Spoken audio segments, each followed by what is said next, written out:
ओम हर हर महादेव शिव शंभो।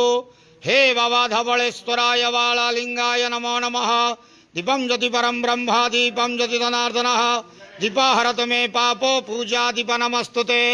आहे धवळेश्वर बाळालिंग महाप्रभु संसार सुखी रखंदो। आज शुभ रविवार रे समस्त श्रद्धालु भक्त मानक आश्रीपद करंदो। मनस्कामना पूर्ण करंदो। कर्मक्षेत्रोन्नति करंदो। ग्रहरिष्ट खंडन करंदो। जगतर मंगल करंदो। विश्वर कल्याण करंदो। आपणकर नाम प्रकाश करंदो। सेवकर डाक श्रवण करंदो। समस्त अग्वावसा भक्त मानकर मनस्कामना पूर्ण करंदो।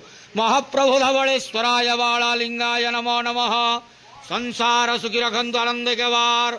हरि बोलो। आज शुभ रविवार रे समस्त श्रद्धालु भक्त मानक आश्रीपद करंदो आनंद के वार। हरि बोलो। ओम हर हर महादेव शिव शंभो। बाबा धवळेश्वराय बाळालिंगाय नमो नमः।